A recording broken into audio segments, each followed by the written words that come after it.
Hi friends, welcome to Industrious Bee, my new YouTube channel.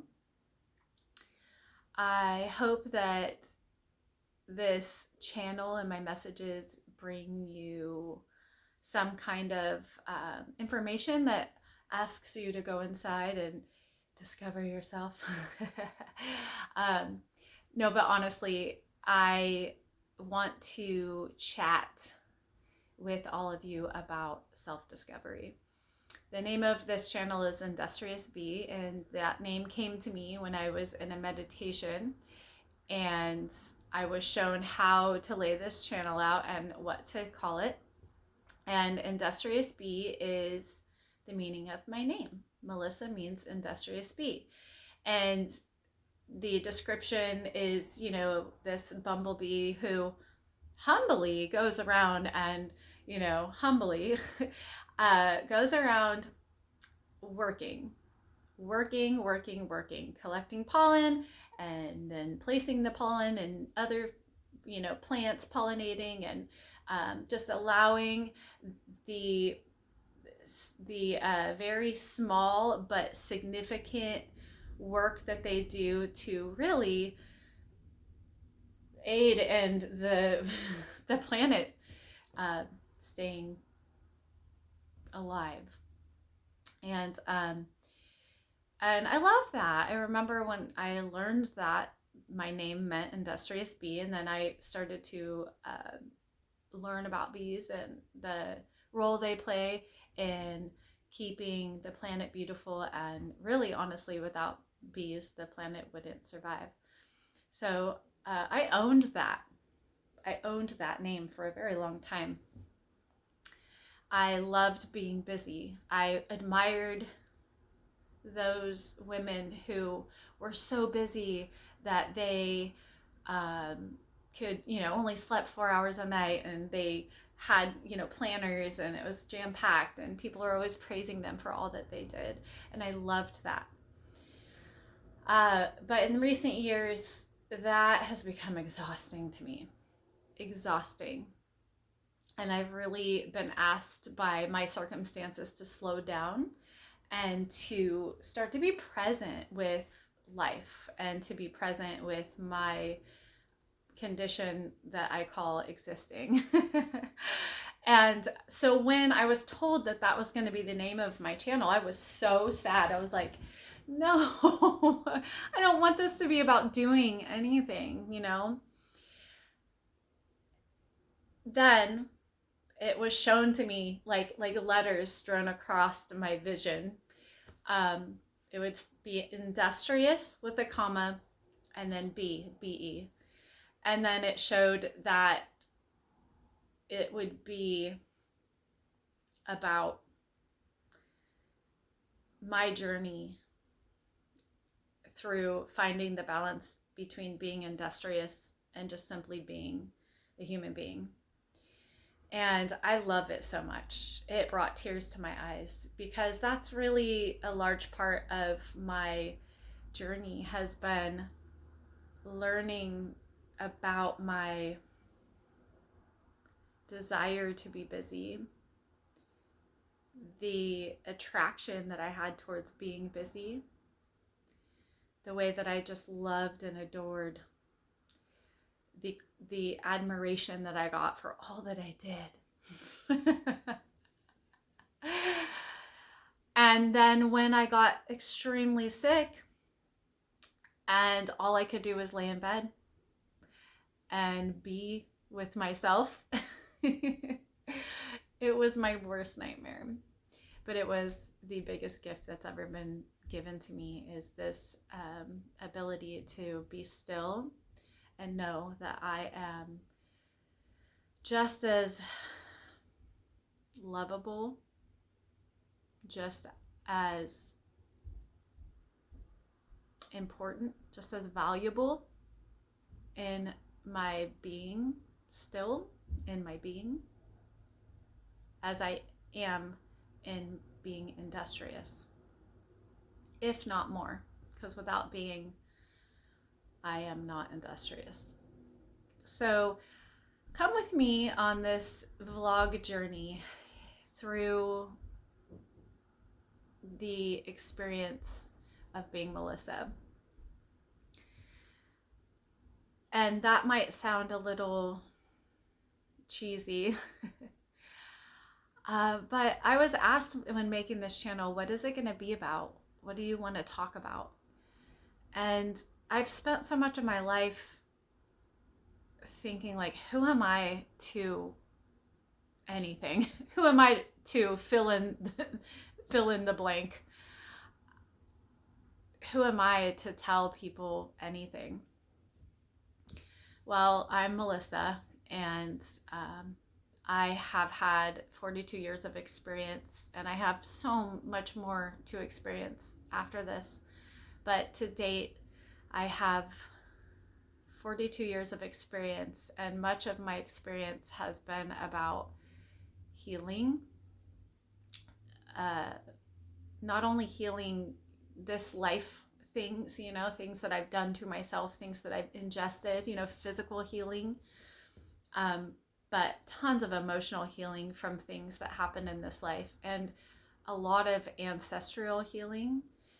I have much experience in being in very uncomfortable situations and navigating my way through. And the way that it was shown to me in this channel is that the only thing I can talk about, the only thing that I truly know about is how life feels according to me and my experience. And I have found that a lot of times my experience is helpful to others. So I am here to share with you the experience of being Melissa. So I'll begin at the beginning. May 6th, 1980. I'm just kidding. That is when I was born, but that is not my beginning. My life never has felt that way. My life has never been linear. I don't know how to explain it, but I almost have always lived my life backwards.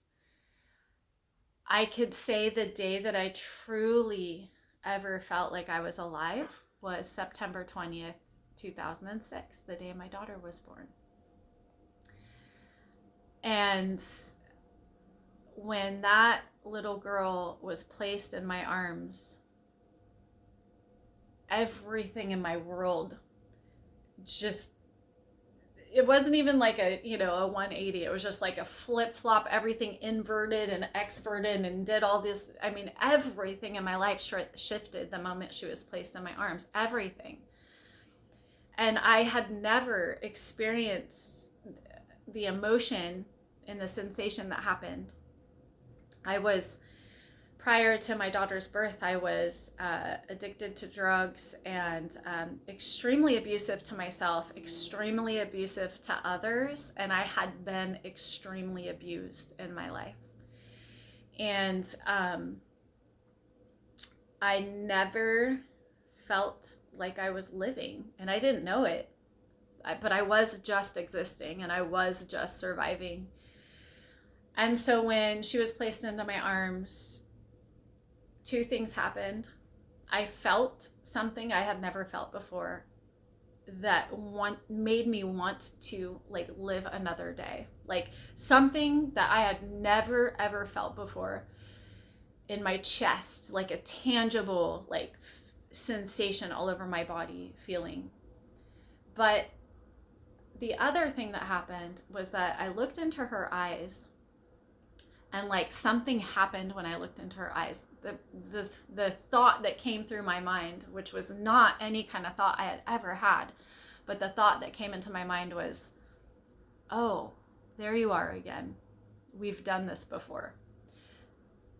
I was so taken back by that. I had no idea. I didn't know what that meant.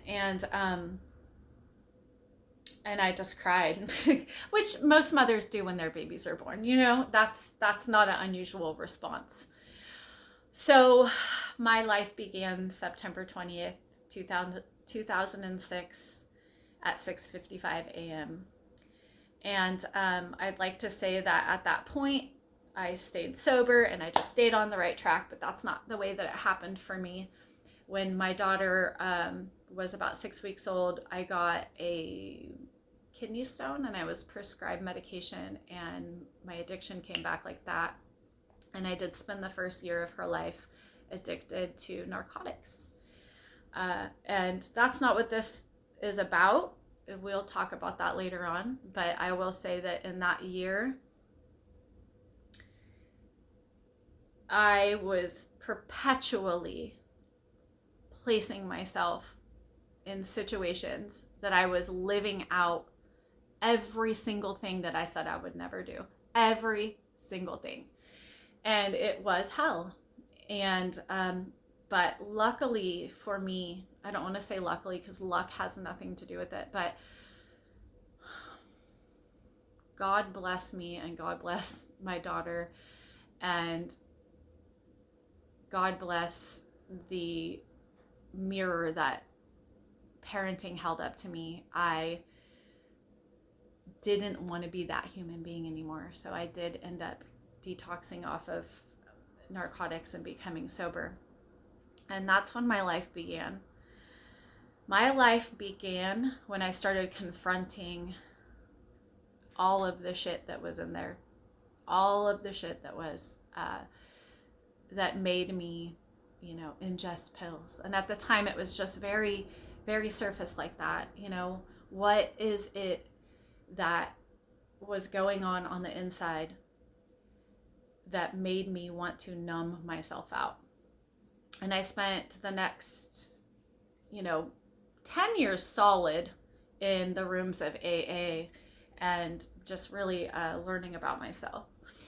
And on a very basic level, the 12 steps of any of those programs, what they do is it helps you when you get to a place where you're done with yourself, your own ideas, when you're done running the show, then it takes you on a series of steps that asks you to start to believe that maybe there's something else out there that has a better idea for you. And if you're in that space, then you go through a series of steps where you start to look inside. It has you write down, it says to take inventory, and you start to write down your fears and your this and your that and all these things, and on this, in a real simple basic way, you get to see these patterns of your life play themselves out. And that was amazing.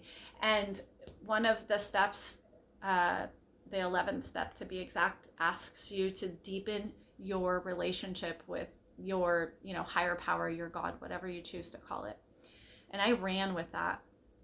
And I began to dabble in other methods of deeper healing. And one of the first things that came to me was yoga. And, class after class, I laid my mat out and I worked through myself. Like anybody who's gone to like a yoga class, hot yoga, 90 minutes, just working it out. And that started to open me up to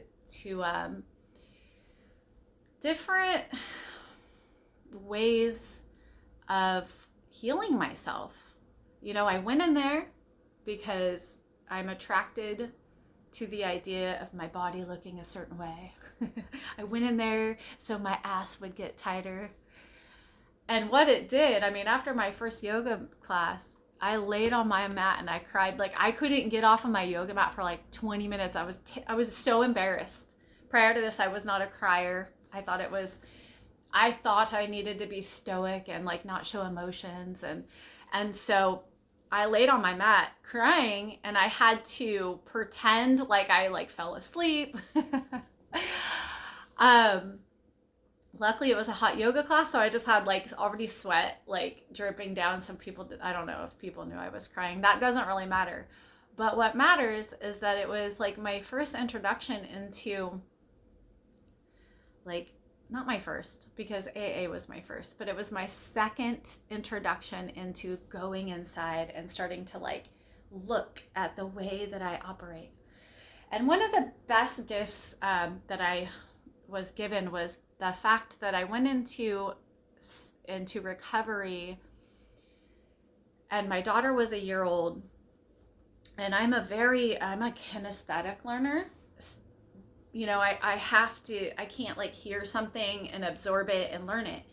I have to experience it, and I have to put it into practical application. But then I'm a verbal processor, so I have to talk about it.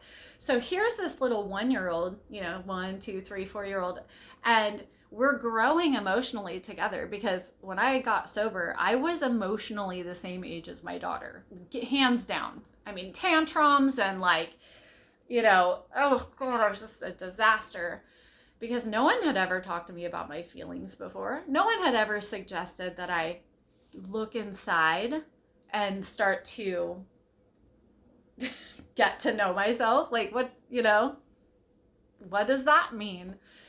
So I had this child, my child, who was actually my teacher, growing with me, and she would do something and I would react, and I would explode, and you know, all these things. And then it really started to get me to look at my emotions. Like, I very surfacely started to recognize that this child would do something and it would cause something in here, you know. She would do something and something would happen in here, and then I would have these snap decision reactions, and I felt like shit afterwards. Like, that's all I knew. It was like this ping pong thing for a while before I started to go, oh, maybe it's not about what she's doing. Maybe it's something inside. So then she started getting, you know, 3, 4 years old, where they start to just, you know, kind of off topic, but kind of on topic. 4-year-olds are literally the most self-centered in the entire universe. When you're at the age of 4 years old, it is in the development process. When you're 4 years old, you literally think the world revolves around you. They don't know, they cannot think any other way.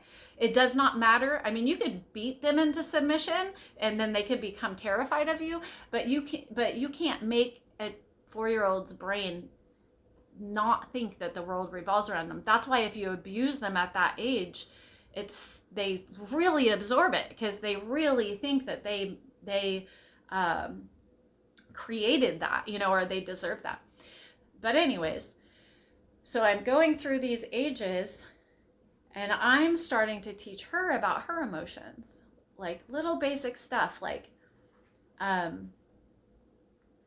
when she would see me with another human being, and she would, you know, this is when they call kids spoiled brats. She would want my attention, so she would act out and she would start doing all these things.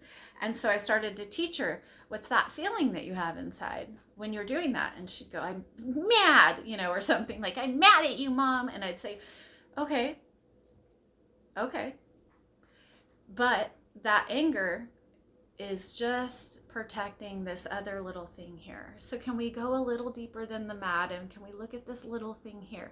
And the reason I was able to do that is because I was doing that at the same time. I was just learning. Oh my gosh, you could have knocked me over with a feather when I learned that when I'm angry, it's a protecting something that's really vulnerable. Mind-blowing, life-changing. So I started to teach her that feeling, that's called jealousy. And jealousy is just one layer of knowing. But right underneath jealousy, if you go really, like, just a step under there, you're going to see that you're actually afraid. Afraid of what, Mom? You know, and I'm like, and she's like, you know, at that time, at that age, you think you're only afraid of like spiders and stuff.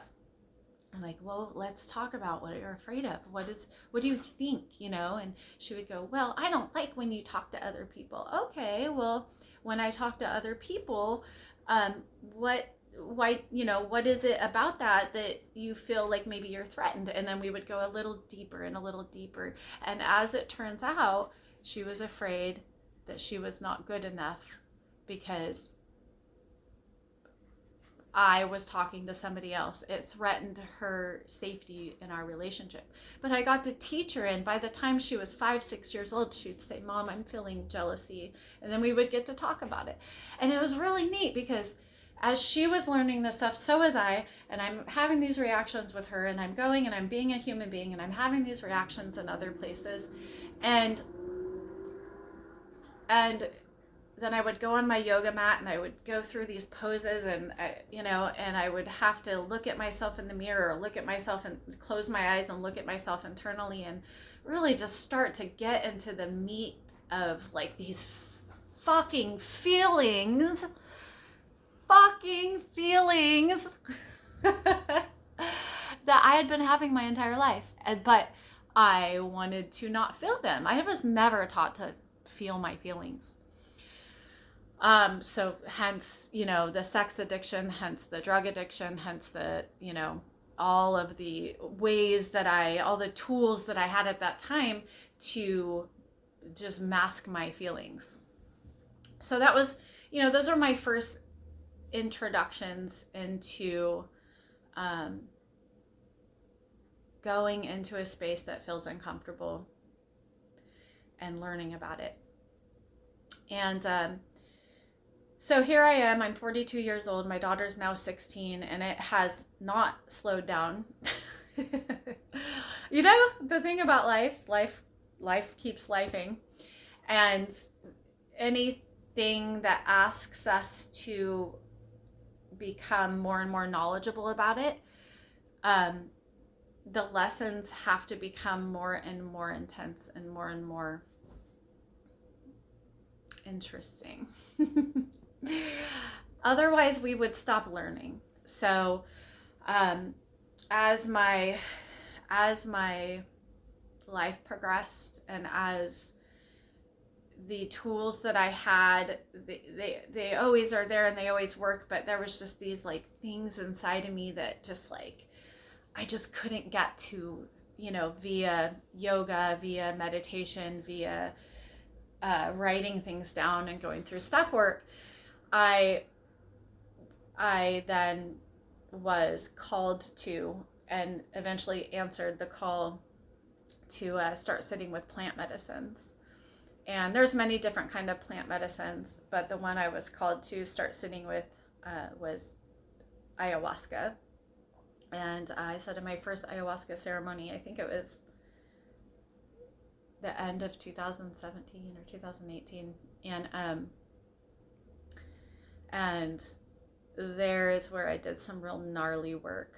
I sat in medicine ceremonies for the next few years, and let's see, yeah, it must have been 2017. And then I started sitting with that, and there's nothing to my knowledge to date that will really ask you to really get into like the core of a wound, like plant medicine.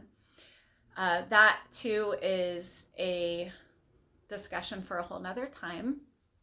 But what I will tell you is that over the last 4 years, I have began to notice that this is where my life doesn't like have a starting point.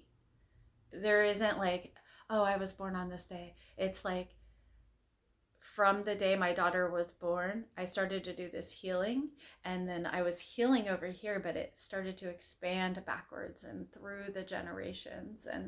And as I was doing my healing work, my daughter is doing healing work. And as things come up, they're coming up in her. And then this work I'm doing is, going into her and changing, and I'm seeing these different dynamics within my family. And in that way, the beginning of my story is really hard to pinpoint. As I started to do healing, I started to go deep into the wounds that I have, like my mother wounds. And, there's an entire library that could be written about mother wounds. But what I can say is that, it didn't begin the day I was born. My story dates back to when my mother was a child, and when her mother was a child, and her mother was a child. And that's the way that healing goes, is that if I want to heal, I have to start to look backwards to understand the whole story. And I am a manifestation of, my mom's most expanded version of love at that point. And when you're at that point, there's so much story in there, like her version of love and my dad's version of love, and they came together and I was created. And so the beginning begins way before me and way before them. And therefore, the story of Melissa and Industrious Bee is one that can be talked about for multiple videos. But for today, I'm going to go ahead and close the topic of Industrious Bee, how that name came to be, how I came to be, and I hope as we continue on this journey together, you'll start to see how this was shown to me, almost as if I was going to write a book about my experiences, with each chapter, each section highlighting different lessons that I've learned through experiences, and the way that my spirit has been able to alchemize these things in order for me to move past them. And that being said, I will be talking about very, very heavy topics at times, and at other times very lighthearted, joyful. A lot of my life has been so full of joy and so full of love and so full of like all the most yummy feelings on the planet. So I hope you will join me as I go through this journey of vlogging the story of myself. And I love you all so much. Thank you for being here with me, and thank you for taking the time out of your day to listen to my very first of my Industrious Bee channel. And I hope that I see you in many more. Thank you. Have a beautiful day.